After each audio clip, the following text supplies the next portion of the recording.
thanks for having me. What a beautiful location. Please enjoy your lunch, and I'll talk through a few slides, and really love the view. What a great place, huh? So yeah, a long title. I really did negotiate that. You can ask the dean. The dean's over here, Dave. Yeah, and that was part of it. So it's a little complicated. How many people actually knew that we had an airport associated with? Yay! Okay, very nice. Okay, so I understand also there's several people that have their pilot license from the Ohio State University, Don Scott. So that's pretty exciting. Scott Brown's here, and his mom, actually in the 50s, there he is, actually acquired and earned her pilot license there too. So it has a lot of history. So I'm very proud to be here. So I thought it'd be appropriate with all your mission to kind of tag on to leadership and vision.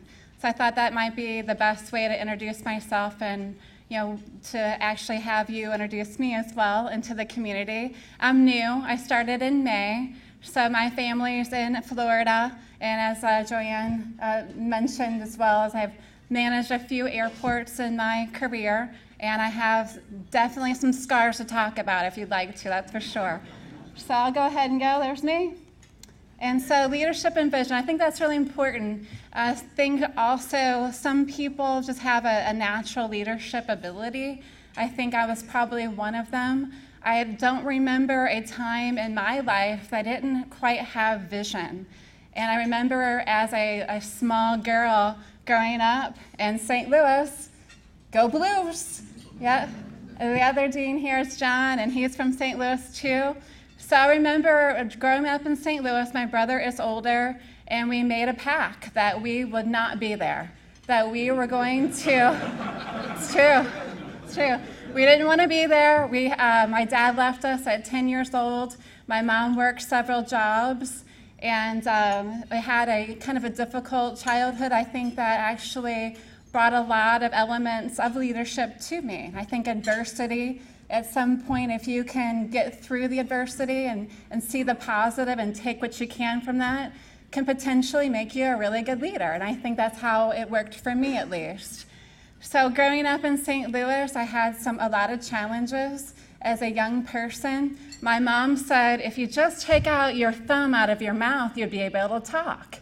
So I was about 5 years old to find out, well, that wasn't actually the case. The reason why I couldn't talk is I had a learning disability, and I had problems with my speech. And so I went all the way through school doing really well in math and science and always bombing English.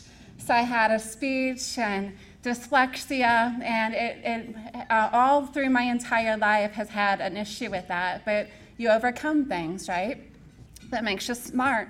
It also makes you challenged and be able to tell the story today. But what I did learn early on is that I had a gift. I could run, and I was athletic. I could do almost anything that anybody else could do, right, and better. So I had this challenge that when my father left us when I was 10, that it was the first time for us to really look at our family and say, what are we going to do for Thanksgiving? Because we didn't have any money, right? But wouldn't you know it, that our PE had something called the turkey run. So I signed up for the turkey run, which was a mile, and we had recruiters there. And I thought I was off course because there was nobody behind me. And it was great. So I won every single year, and thank goodness for me, I was excited that I didn't have to catch the turkey because I actually thought that was the task. Thank goodness I didn't have to do that. So I was able to, through the school, have help reading. My brother would read to me. I didn't have phonics like my brother, so any new word, even today, I will not be able to pronounce it, which is always fun because my kids actually make fun of me. They always give me new challenges and try this word, Mom. Never works for me. But what I did learn is how to learn, and I also had to focus on how I could learn, right? So throughout school, I knew I had a gift. I knew I didn't want to be in St. Louis, but what else I did know is that there was all kinds of opportunities for me.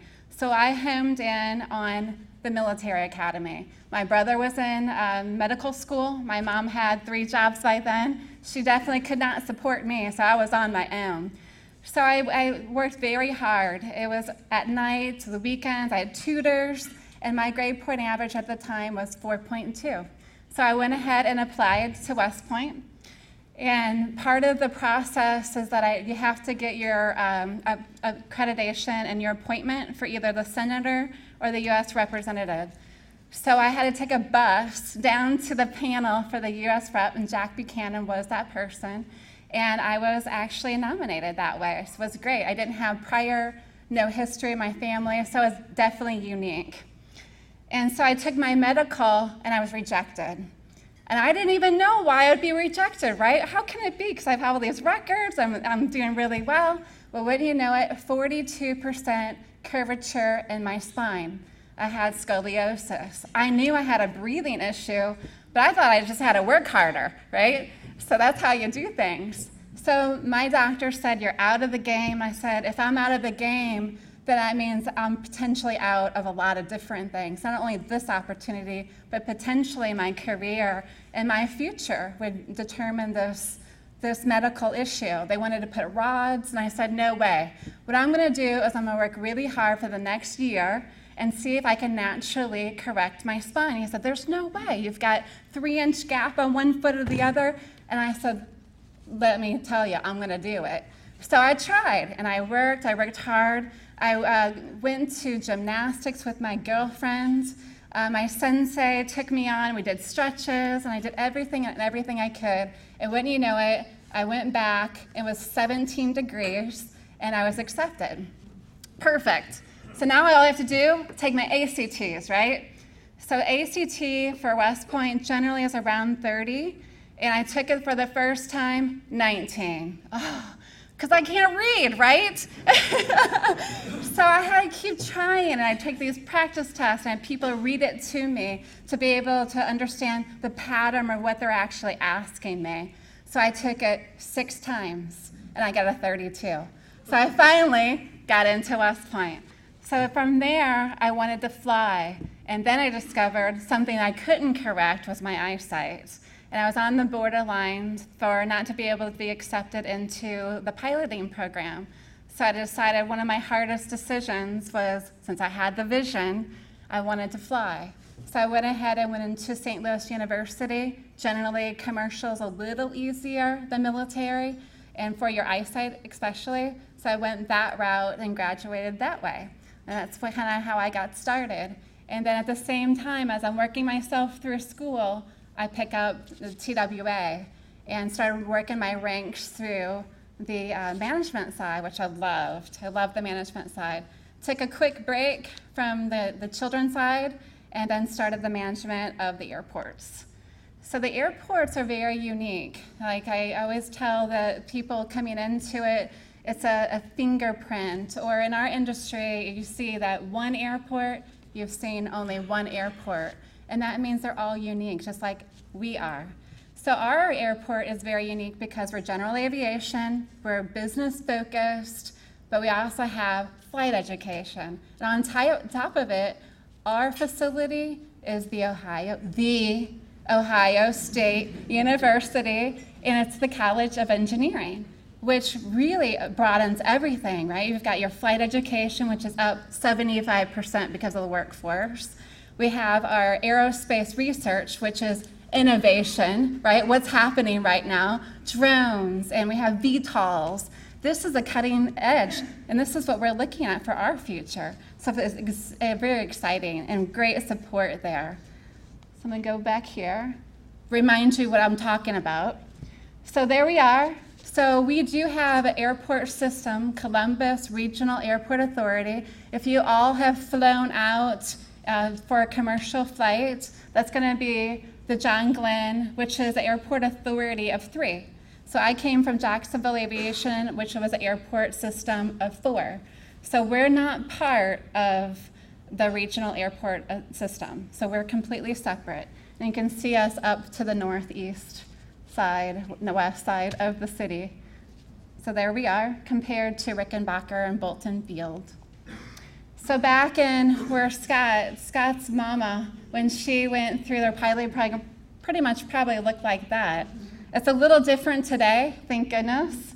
And part of the reason is my team. We've got Dave Williams here is my dean. I report to. My team is Carlos. Can you guys stand up, please? And I've got John Horak, and this is part of my team. These are the folks that made the innovation and part of why we're moving in the direction why I'm here today. And part of the reason is that we've got a lot of good things happening at The Ohio State, engineering especially. And I was told this to my team, is that I was just recently touched with engineering in my family when I have a child that was with a motorcycle accident about 1.5 years ago, and he had a flat-shit arm. He couldn't move at all. His brachial plexus was torn out of his spinal cord. And recently, 2 weeks ago, because of engineering in Ohio, he's able to put this external device on, and now he can move his arm. It's super cool. So I'm pretty excited that he at least has a helping hand that make his life a little easier as he grows up. So that's part of some just factoids where we're talking about real quick. So we've got our ACTs, some great people that come in. I'm excited to be able to work with them, and you should be very excited for your futures as well. We have some bright students coming through. Looking at the airport side itself, about 1 million gallons sold. We are, like I said, our flight education side is up 75%. When I first came in, it was like 110 students for the semester. Now we could be up to 160 easily if we had the right CFI numbers to be able to support these students. So we've got, of course, the workforce is that way as well, and that reflects it. We're generally the 3rd or 4th top airport in the state of Ohio as far as the operations side. We teeter with another competitor, but we do have a lot of operations, that's for sure. Give you an idea where we are in the state. So we've got just a couple things to look through. And then you all know about, potentially, I hope at least, the new terminal. It's about 1 year old. It's about 1 year right now, so we just kind of had the birthday. And so we had a great grant from Austin E. Knowlton, the $10 million. It's about a $16 million build. NetJets came through and was a 1.7, is it 1.6, guys? Something around there. And then also helping us with our flight education side. And they have donated aircraft for our students, which are about $500,000 a piece. So it's phenomenal. If you haven't visited, you need to come and visit. If you'd like a tour, I'm gonna leave you some cards at the end, and please come and visit, look at the facility. We've got some great space for conferences and meeting rooms. It's a great place to take your kids and to take some popcorn and some coffee and just relax and watch the aircraft. We have the ATC piped in there so you can listen to the pilots talk along with the ATC. So it's super nice. I really love it. And everyone seems to really enjoy the space. We've got one side on the east wing, which is the flight education, and more so on the west side would be the operations for the airport itself. There's some great pictures coming up. This is the aerial. We have 3 runways. So on the south end there is actually where you see the terminal. So there are 2 parallel runways, and then you have a cross runway. The one on the north side is the shortest, is proposed right now for our master plan, which is a draft master plan, potentially going to the FAA for stamp of approval in the spring, which would extend that north runway from about 3,000 feet to about 6,000. Not because we're looking for a larger and noisier or bigger aircraft, but mostly because we then can be able to utilize our airport to the fullest, which means also fullest with fuel. So you have an aircraft that right now, because of the length of our runway, are only able to utilize the fuel source of that aircraft partially if they want to go, for instance, overseas because of the weight limitation. So now, if we had a longer runway, they'd be able to fuel their aircraft the same size and be able to get to their destination. So that would be really nice for us, potentially looking at a feasibility study for customs. So if you actually came in from an international flight, you'd be able to clear customs at our facility. So if you see that red and white tower right in the middle on top of that building right there is the Aerospace Research Center. And they do things that I have no idea, so don't even ask me that question. But luckily, I have them to answer that, things I have no idea, but I'm learning. So there's a great development source. That's an aerial with that little arrow that goes over there. That's our future for our corporate side. And our future, we've got a nice new build coming right now. That's what it looks like right now. It has a roof on it today. But so we've got our first hangar. It's from like the 80s. So we're pretty excited about that. And it's going to be a great build. So if you all come down the West Case Road, you'll be able to see it. And it gives you an idea of some of our aircraft that come in and out of our runways. That won't change that much because that's the design group for the runways. Part of the one thing I really wanted to mention was kind of backing up a little bit of, why we haven't done more. I get this question a lot. What's happened? And over the years, I did a lot of homework on this position and try to read through and find out what did happen there. What happened? So about 30 years ago, and I think until about 5 years ago, I think every year for the last 5 years consecutively, the airport's been on top discussion of why does a university have an airport and do we need it? And I understand about 5 years ago, that was on the chopping block. So I'm really happy that we have our current dean because he was able to have that conversation with people and get the support that we needed in the community and have them understand that it's a real asset. And as Joanne stated, that we've got $157 million economic impact. So that's nothing to take lightly. So I was really happy that Dave's on board. John's on board as far as the vision side of it too. So who had the actual vision was the dean. I'm just following through, right?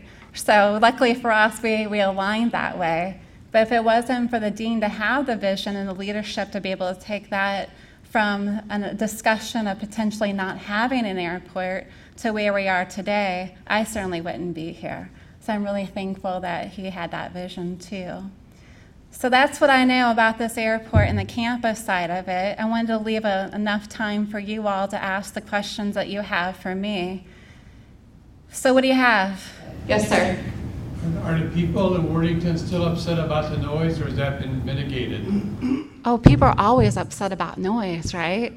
As far as there was a small group, I understand when I did my interview that they were complaining about the noise.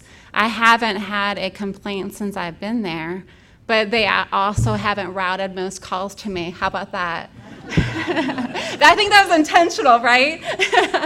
No, but I'm sure that there's few people.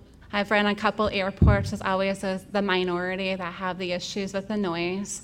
But what I can say in the future of what is going on the builds of the aircraft themselves, they may be getting longer and faster, and their wings are getting really long. But it doesn't mean that they're getting more noisier. They're actually quieter. So that's something to consider as well. This airport is so many miles away from the commercial, from the major airport. Right. Are there ever issues of traffic confliction between planes coming to your airport and going to the big commercial airport? So the question was that, where our airport is located, is there conflicts about as far as traffic, or are you talking about being unfamiliar and actually landing at our airport? No, just planes not being able to get into your airport because of the traffic at the big airport. Okay, so he's talking about traffic concerns and congestion. No, we are actually outside, and we have a different group that we support. So that hasn't, as far as I know, been an issue. I know in the past there was a 707 TWA that landed. That was pretty interesting. If you come to our terminal, there's a picture of that. So yeah, that's the only one that I know of. Yes, sir, in the back. I think there was a conflict problem years ago, which led to the requirement that aircraft taking off to the east must immediately initiate a 50-degree turn rather than going over the parklands down at Antrim. They now fly over the residential areas in Worthington. That is because of conflict with Port Columbus. So there is a conflict, and it's part of what has been the noise problems that residents have complained about. I have another more basic question, though. With all the concern about climate change and the focus on carbon emissions, what do you see as the long-term future for corporate jet transportation? Okay, so his question was, what do I see in the future for corporate jet because of the climate change? Right now, it looks like where we're going, at least our research side, is electric. And that's something that we are looking at, and that's part of our research that we're doing right now. So if that comes to fruition, which would be great, the problem is the weight of the battery, as I understand. But I think that will come along as well. So myself, I'm hoping for like VTOLs and be able to mitigate some of the issues that we have that way. Yes, sir. You talked a little bit about your new terminal, and you've got some great meeting rooms there. Are those open to the public for use, and who should we talk to if we wanted to have a meeting there? Any restrictions on who comes there? So he's asking about the terminal and meeting space and how he would actually initiate that. And I have Carlos, that's actually two people down, and he'll be happy to exchange cards. But what I would encourage you to do is come on out and take a look at the space. We have one room that can extend to accommodate about 150 people. It has sliding walls in between, or you can have them really small too to accommodate something smaller. So it's something to look at. We've had probably my second day, we had Women's in Philanthropy evening event, and they had a beautiful event there. We had some food and drinks out, so it's very accommodating, great view, obviously. So please look, and Carlos would be happy to help you. Yes, in the back. I think you should put in a plug for your restaurant. Okay, all right, so our restaurant, he wants to put a plug in the restaurant. So someone just told me that the restaurant is called Barnstormers, and someone read somewhere along the line that it was one of the top breakfast places. So you have to check it out if you haven't. I went there on Mother's Day, and if you like the classic diner breakfast, you can get it.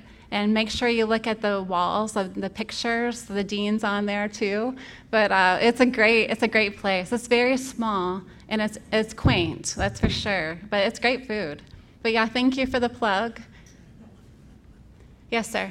With 3 other airports in the area, and so we have 4, does your tower ever have jurisdiction over controlling aircraft in other parts of the city, or even in the northwest part of Columbus? I mean, the ATC. So the ATC, they have I really focus on what's below, and they're a different entity. And to answer your question, I really don't know. I'm sure that they have it under control.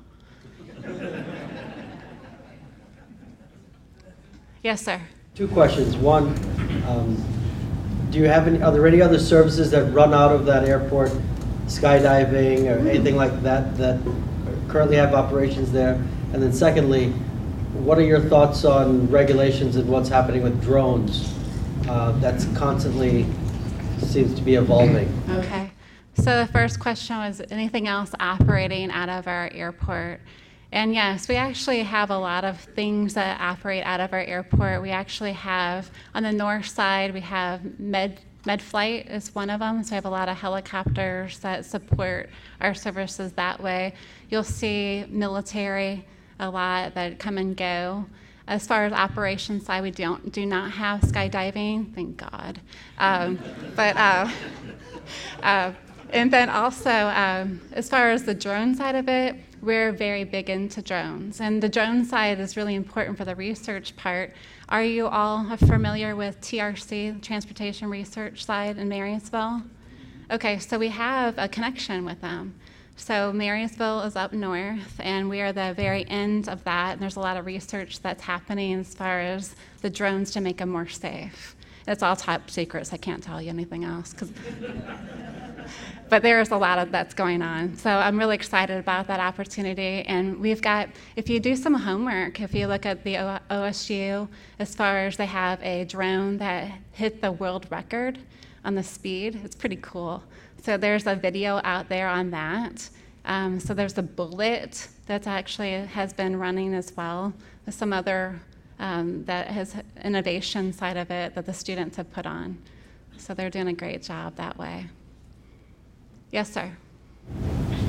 Actually, I think Ohio State has 2 airports because there is a landing strip licensed at the TRC. Does that fall within your jurisdiction as well?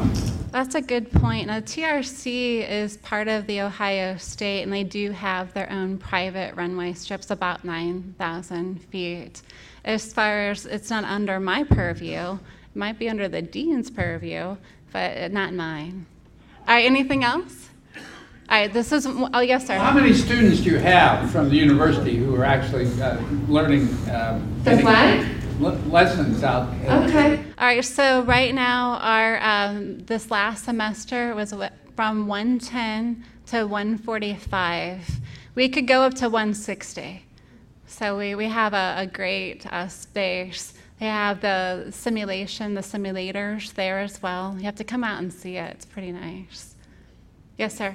And of the students that fly, those are only 50% of all of the students that are engaged in the Center for Aviation Studies who are working to get aviation-related degrees either in engineering or arts and sciences or the Fisher College of Business. So not all of our aviation students fly, but about half are actively in the professional pilot program. Did y'all hear that? Are they getting jobs? Yes, yeah. So right now, of course, that's the focus on the workforce is the pilot shortage. And it's really known. You know, what's not so known is the AMP mechanic shortage, which is the airframe and power plant, the mechanics themselves that turn the wrenches. And we have a really good relationship right now with Columbus State College, and they're actually located on Bolton Field. If I can get my hands on them, I'm going to move them up to our place. So I hope so. That would be really nice to have that right there on the campus. Yes, sir. Yeah. Do you have bus service for the students from Columbus State to get there? That's a good question. So he asked about bus service as far as from Bolton Field. No, sir, not yet. We are actually in the works and working on some solutions. Working with CODA and some other options right now. What else y'all have? Come on now, is it time? All right, so my last ask is I'm gonna leave some business cards, and since I'm new in the community, if you could just do me a favor, and as you meet people or think about people, please introduce me. I would love to expand my network, and that was probably the only way that I know how to do that is just 3 people introduce me, and I would really appreciate that. Thanks for your time, and I appreciate you having me. Thank you.